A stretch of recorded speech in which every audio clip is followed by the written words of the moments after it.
There are a lot of good things to be celebrating this year. We have a brand new president, a real one that I hope will make America great again. I hope will make America great again. Donald Trump. It's the reason for the season. Trump is. And so I'm really happy. I've been shouting that at the gym and everywhere, so I'm happy about that. He looked like he's getting off to a good start already. There is a lot of talk about the alt-right. You've heard about them, and especially when Donald Trump was elected. I have with me Vox Day, D-A-Y, Vox Day, an established author of both nonfiction and science fiction, prominent alt-right thinker and Christian libertarian who wrote for WorldNet Daily for about 11 years, from 9/11 until Obama's re-election. His most recent book is SJWs, Always Lie. Taking Down the Thought Police, was forward by Milo. Voss, good morning. Happy New Year. Welcome to the show. Good morning, Jesse. Happy New Year to you. Did you have a good holiday season and all of that? Had a wonderful time. Good, man. I appreciate you being here. Let me first ask, how are you feeling about Donald Trump as president of this great nation? I think that Donald Trump may be the last opportunity that the nation has to remain great and indeed to remain a coherent political entity. I think that the world is heading to a period of war. We've had a long period of peace and economic expansion. Those are always followed by war.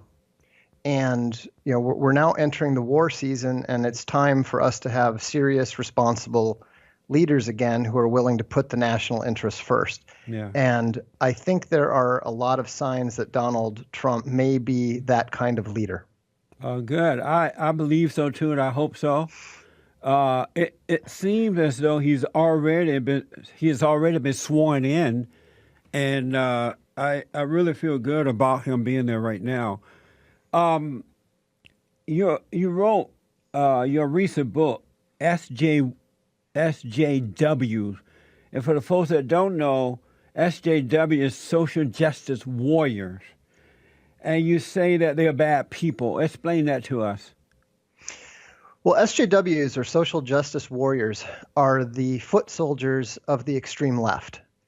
They are the people that try to get you fired because you say the wrong thing, because you think the wrong thing, and because you don't support the narrative, the false narrative that they attempt to force on everyone else. Yeah. And so whenever you see, I've been criticized for a lot of things, you've been criticized for a lot of things. Everybody who is even remotely prominent on the right has been attacked by these people. And, it's not a new thing. Social justice has been around since John Stuart Mill in 1850. But it's only recently that people who are committed to what is called convergence, or the prioritizing of social justice policies. So when, for example, a company that is converged is a company that puts the social justice interests ahead of its own corporate interests. It's what you see in Germany, where Angela Merkel is putting the ideals of social justice ahead of the interests of the German people. And we see it in the U.S. military, where they're making soldiers wear red heels. We see it in the schools where they're teaching false history. And so it's a huge problem. And the reason that I wrote the book was because I had come under attack by SJWs in the science fiction world and in the game world. And so I wanted to give people a way of responding to it when they're attacked, whether they're at school, whether they're at work, whether it's, somebody in their family at a holiday. It's designed to be a survival guide for people attacked by social justice warriors. I noticed that over the last 8 years under Barack Obama, this social justice movement went out of control. I mean, they were just all over the place with everything. And is Barack Obama a social justice warrior? Yes, I think so. He's definitely he was a community organizer, and he grew up in the left-wing activist tradition. Now, I think to a certain extent he's above the petty SJW level. He's not going to run around trying to get a school teacher kicked out of his job. He's not running around trying to impoverish a bakery because they wouldn't bake a cake for someone. That's not the kind of thing that Barack Obama is going to do. But I think that his sympathies are definitely with the SJWs. He's more what I call an amenable authority. And what an amenable authority is a SJW sympathetic authority figure who will punish the enemies of the SJWs. He will attack the people the SJWs want him to attack, but he will refuse to punish them or hold them accountable when they break the rules that he's supposed to uphold. And I agree with you. He might not do it himself, but he definitely support it. He doesn't stop the social justice warriors. Right. Are you still a Christian libertarian? I'm still a Christian, of course. But, the reason that I began describing myself as alt-right rather than libertarian is because it became apparent to me that the libertarian ideology is ultimately as utopian as the communist ideology. It simply doesn't work. It simply doesn't have any direct relevance to how the world actually operates. It is a beautiful vision. I'm still a libertarian idealist, but in terms of my actual political philosophy, I think it's more correctly described as being alt-right, because I'm not a conservative, I'm not a libertarian. I am of the alternative right. I read that you are a pretty smart guy. You are a game designer, accomplished musician, and member of Mensa, a high IQ society. Is that true? You're really a smart guy? Yes, I'm a national merit semifinalist, which is actually a considerably more there's fewer semifinalists in national merit than there are potential members of Mensa. And so were you born that way? Yes. And what is an IQ? What is a high IQ? Well, IQ is best understood in terms of its standard deviation. So, 100 IQ is normal. A Mensa level IQ is the top 2% of the population. So 1 in 50. That's about 132. I'm in the 3 to 4 standard deviation range. So, I'm probably around the 1 in 1,000, 1 in 1,500 level. There's plenty of people like me, but not a whole lot. That's amazing. And so were you born that way? Yeah, my father is he was in the PhD program at MIT, and my mother's also quite intelligent. And do you feel smart? I mean, how do you? Is it is it like a feeling? How do you know that you're that smart? I would say, well, I guess the easiest way for me to explain it is to put it in terms of I'm also slightly colorblind. There are some differentiations between orange and green that I literally cannot see. You can point it out to me, you can trace it, you can draw it, and I cannot see it no matter what. Yeah. Being highly intelligent tends to be like the other side of that. You see things and you think they're obvious, and it's very, very surprising to you that other people can't see them. And so I would say that in terms of your day-to-day relationships with other people, it's just often like having to understand that other people can't always see what you see, or they can't always reach conclusions as quickly as you can. That's amazing. Let me take a quick break. 888-77 Jesse. This is Vox music from early 90s. Back in a moment.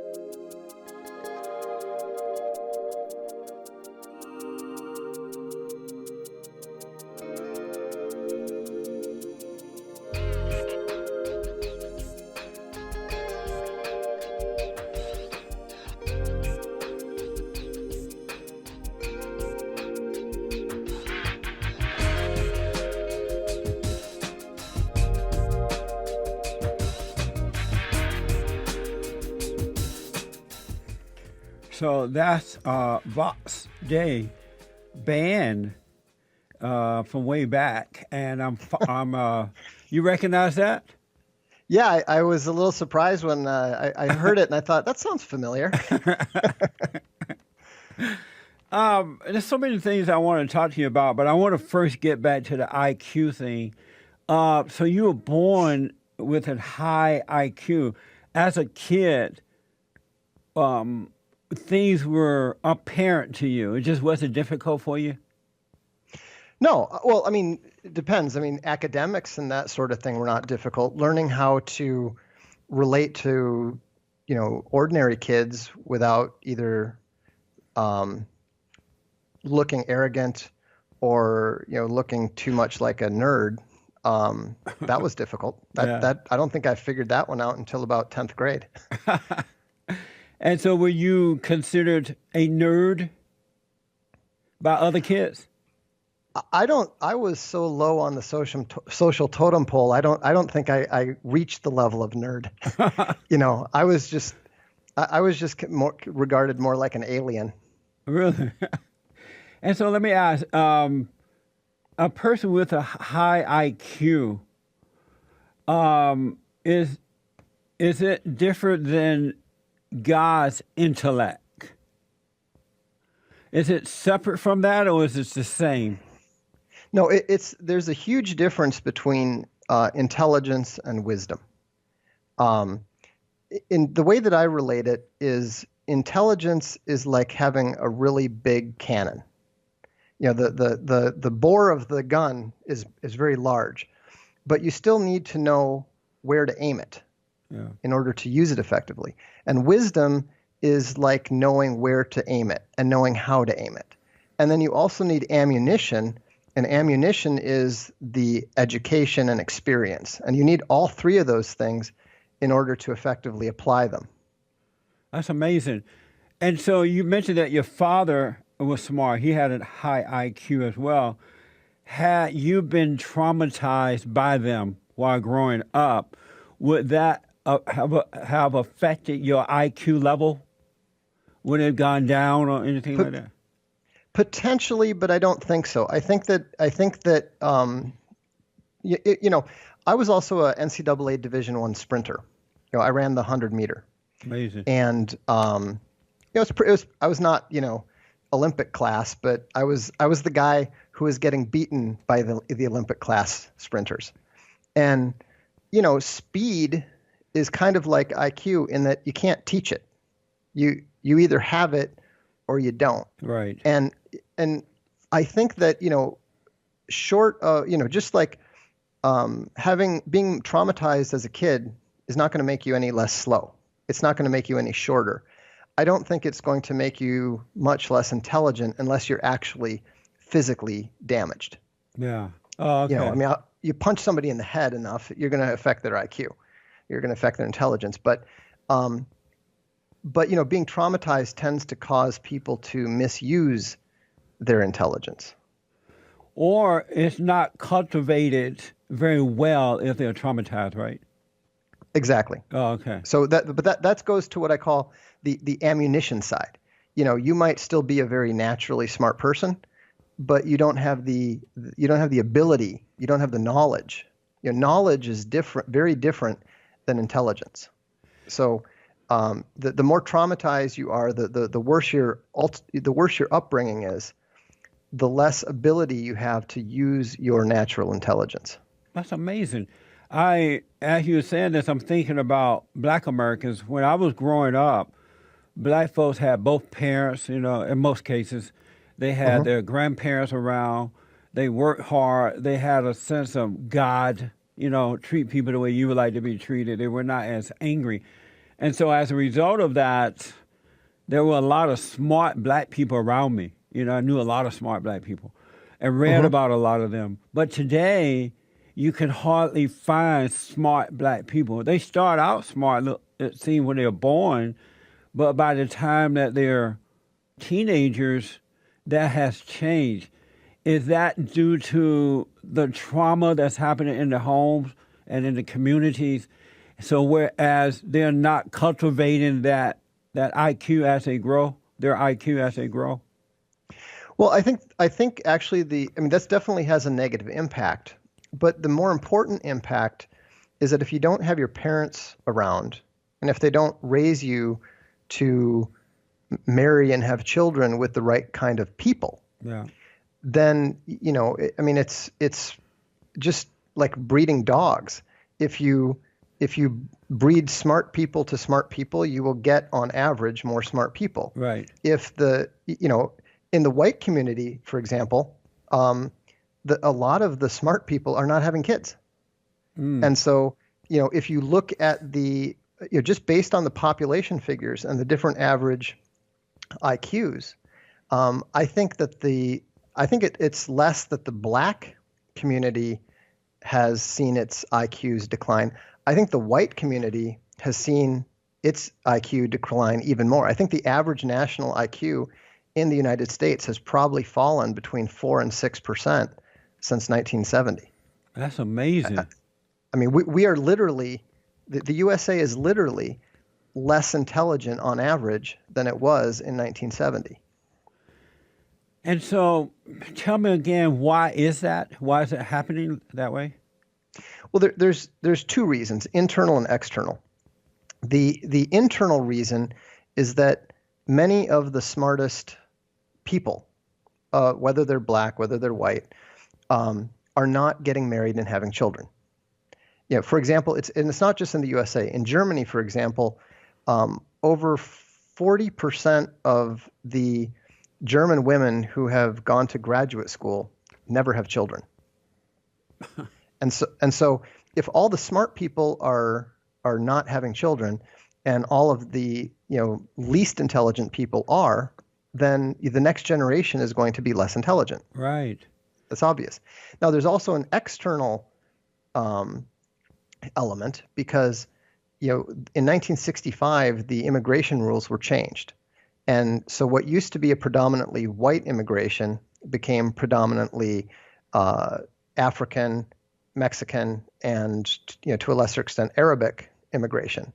And so since most of the people were coming from countries that were less intelligent on average than the USA, that's naturally going to bring the average down. Now, obviously, there were people coming from countries like places like Hong Kong and China, where the level of intelligence average is higher, but not enough to balance the large numbers of people coming up from Mexico and that sort of thing.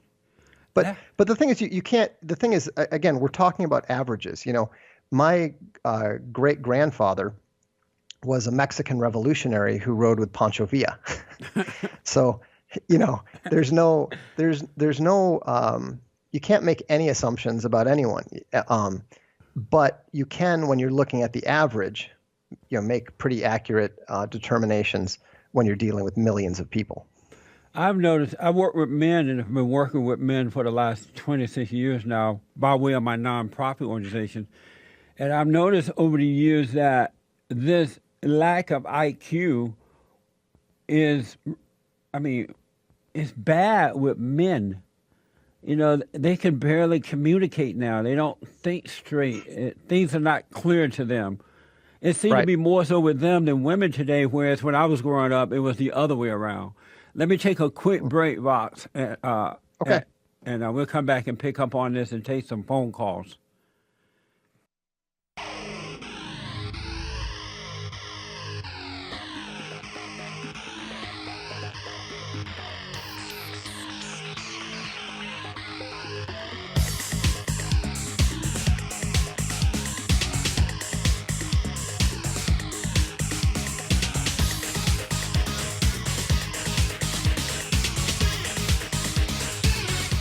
Okay, folks, welcome back. Happy New Year again. I am looking forward to see what this year should bring. I have to tell you, the last 8 years has been pure hell. I am on cloud nine. I've been there since November 9th in hopes that my country will be made great again. And we're just going to see. I'm taking your phone calls at 888-77 53773 888-77 Jesse. I'm Skyping. I have the honor of Skyping with Vox Day, an established author of both nonfiction and science fiction. And he is a permanent alt-right thinker. Let me just ask you, again, I appreciate you being here, man. I'm learning a lot from you already. It's a good way to start the first day back at work here. What is an alt-right? What the alt-right is, contrary to what the mainstream media would tell you, is that it is the right wing that has realized that conservatism has failed. It is a right wing that has realized that libertarianism is a utopian dream. And it is a right wing that is absolutely opposed to the globalism of the neocons, to the socialism of the left, but it's not caught up in the conservative idea that you're going to win by playing nice. Yeah. You know, I've written a summary called the 16 points, and you know, it's somewhat controversial, but it's been embraced and endorsed by people around the world. It's already been translated into 18 different languages, including Russian and Hebrew. And so, you know, if you want to understand what the alt-right is and what it's becoming, you know, you look at you know, someone like Vladimir Putin is someone who he's not alt-right himself, but his model of national leadership is closer to what the alt-right stands for than, say, the Bush conservatism or even the Reagan conservatism.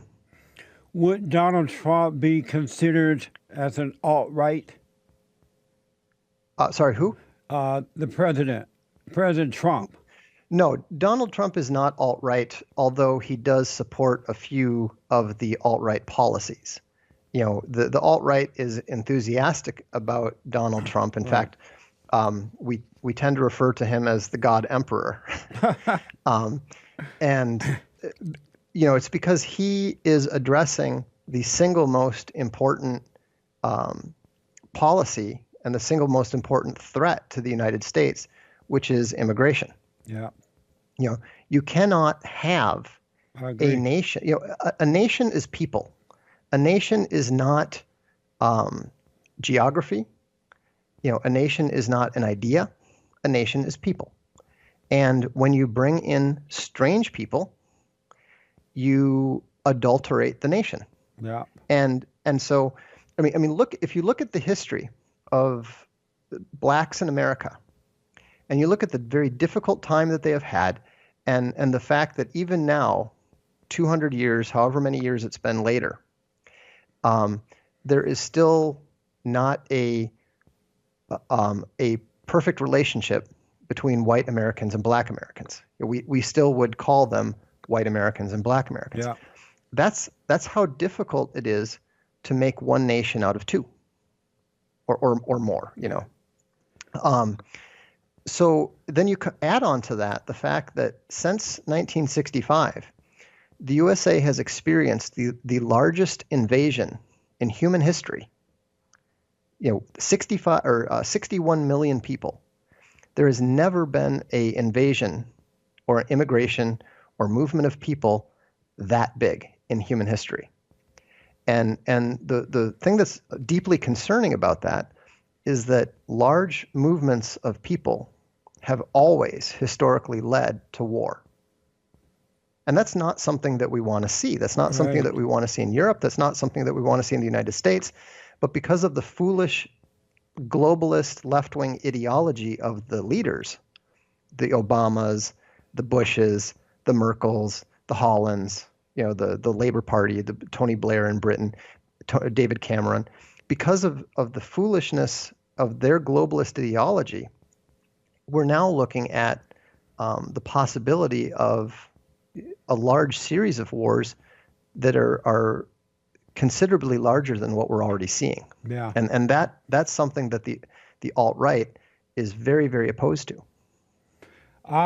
My friend Andrew wrote an article comparing the alt-right to the Black Lives Matter. Andrew Clavin. Right. And comparing them to Black Lives Matter. And I know, and most people know, that Black Lives Matter is an evil, radical, agitative organization that's worse than the KKK. And you responded to Andrew's article. Tell us about that. I'll have to search my memory a little bit because it's not at the top. I haven't thought about it really since then. But what do you think of the comparison? There are definitely ugly aspects to the alt-right. We are what would be called race realist, which a lot of people, especially on the left, will call racist. They think that it is, they insist that all people everywhere are the same, and that if you pay any attention to the fact that people are different, that you must hate them. It's ridiculous. Yeah. I'm a mongrel. I am part American Indian. I'm part Mexican. I'm part English, and I'm part Irish. Okay, I'm just a mix. Yeah. But but they want to call me a white supremacist, just because that's the only attack they know. Right. And so someone like a lot of the people that are concerned about the alt-right tend to be people who are Jewish, because the alt-right is very, very opposed to the idea of one group of people ruling over another group of people in their own interest. And so that tends to frighten the left-wing globalist Jewish community, which is a little bit ironic. So, of course, they call us anti-Semitic, they call us Nazis, all that sort of thing. But it's kind of ironic because the Israelis tend to be alt-right themselves. Let me take a quick break. We'll come back and let you finish that point, and we'll take some calls here. Vox, I got to ask you this. This is our final segment together. We're going to squeeze in some calls here, I hope. We talked about your IQ level earlier. And you're married and have at least one child, right? And did you say, I can't hear. Vox?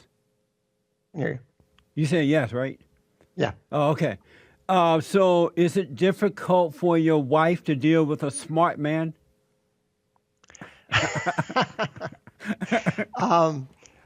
She's pretty smart herself. But she manages to figure it out. Yeah, it doesn't matter how smart you are; you're still a man. Is your child IQ? Does your child have a high? Is it a boy or girl? I don't usually talk much about my kids, but they're smart. They have high IQ levels. Yeah, that's good. That's pretty cool. So I just want to finish up on this alt-right you were talking about how they're discriminated against by others. Alt-rights are. Finish that. Well, it's pretty obvious. The alt-right is the strongest nationalist force in the world right now. And the trend is towards nationalism and populism everywhere, from China to the USA to Europe. And so the globalists are terrified of that. And so they're doing everything they can to try and stop it. It's the same reason they attack you. It's the same reason they attack Trump. It's just an ideological battleground. And so we accept it and we embrace the hate. You know, I'm glad to see. Excuse me. I'm glad to see white Americans, and especially white men, stand up for the country here, because for the last 26 years I've been saying that we're losing America because white people, and especially white men, are afraid of being called racist. They're afraid of the attack. And as a result of that, the country's going to hell in a handbasket. Where will white men stand up? So I'm glad to see that happening, because if you don't, it's over for America and there's nowhere else to go.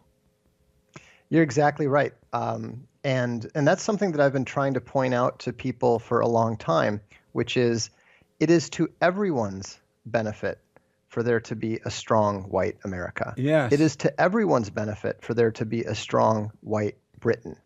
It's not just good for the white British people. Right. It's good for all the people around the world that they help. Yes.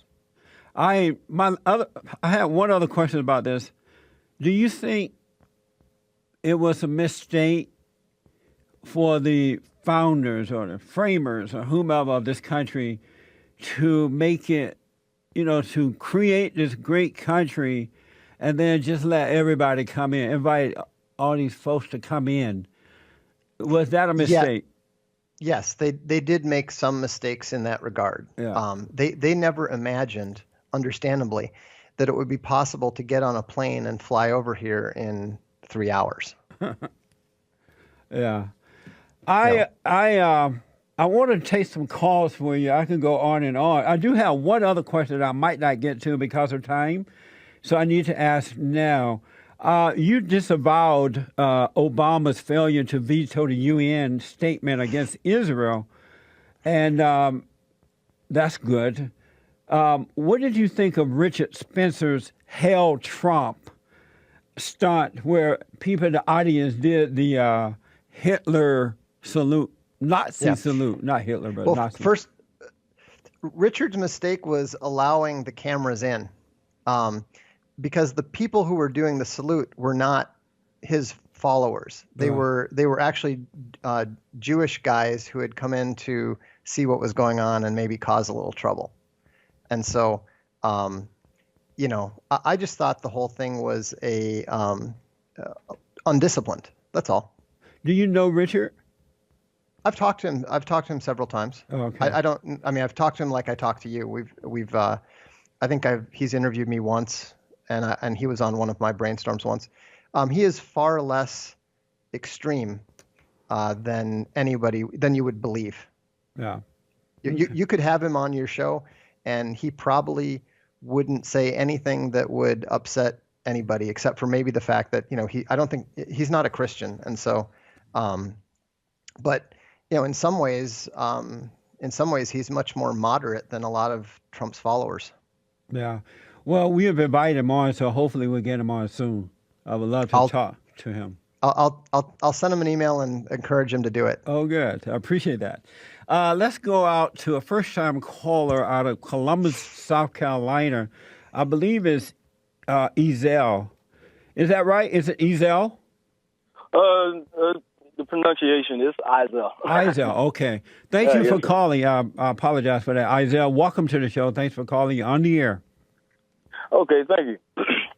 I just got one question. Yes. Writing an essay for school right now, and I was in the stages of picking a topic, and came across one of your YouTube videos one day, and you had an interesting topic I would like to write about, and it's about racism doesn't exist. Oh. Just have a question about that. What made you come to this theory? Well, I can clearly see that we are a spirit created in the image of God who created us, and that there's this spiritual battle going on. It's a warfare between good and evil, right versus wrong. And you have people who believe in God, truly believe in God, who are on the side of good. They represent good. And then you have those who believe in the prince of darkness, and they're on the side of evil. And so you have this spiritual battle going on. And so in life, it's either good it's either right or it's wrong, good or evil. It has nothing to do with your physical. Okay. Isaiah, hold on. I'm sorry. Hold on. Let me take a quick break. I'll come back and do whatever I got to do here. Back in a moment. Okay. So, Vox, here's what I need to do. We have a few minutes. Let me say to Isaiah, do not hang up. I'm running out of time. It seems as though your question is for me, so I want to get to that. Vox, what I like to do, I have some callers for you, especially one call I want to get to. But do you have a website, anything you'd like to give out for the folks? Yeah, sure. If anyone's interested, please stop by voxday.blogspot.com.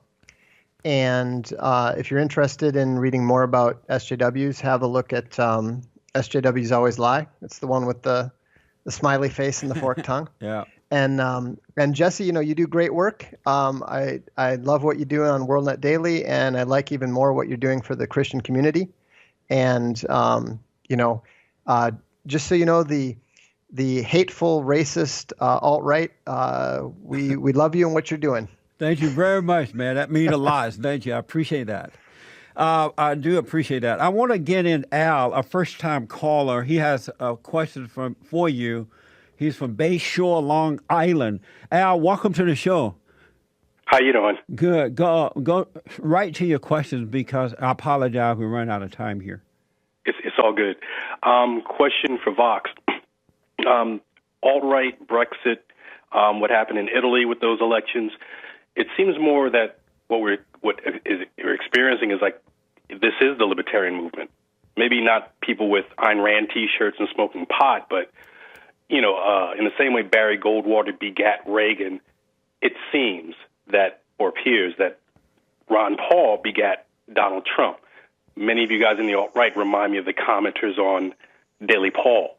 Anyway, My question is, or maybe a disagreement with you, this seems more of a libertarian movement, in spite of the fact that folks in the alt-right or in the new right may say I was once a libertarian, i.e. guys like Mike Cernovich. Let me get a quick response. Go ahead, boss. Well, the difference is that libertarian is very open borders, very pro-immigration, and is totally focused on the sovereign individual, whereas the alt-right recognizes it recognizes the existence of the nation and the right of the nation to exist in itself and defend itself. And so I think there is definitely overlap, but they're not the same thing. Yes, I would argue that there's this issue of right of voluntary association, and that also includes the right to segregate or the right to restrict. You can make a quasi-libertarian case for it, certainly. I would do so myself. But that doesn't make it libertarian, and many, many libertarians would disagree with you and I about that. Fair enough, and I got your book, Conservative, great book. Thank you. All right, thank you, Al. I appreciate it. Vox, I'm going to have you back. I've truly enjoyed talking to you. Anytime. All right, appreciate it, man. God bless you. Okay, folks, top of the hour news break. 2 more hours to go. We're coming back to the phones back in a moment.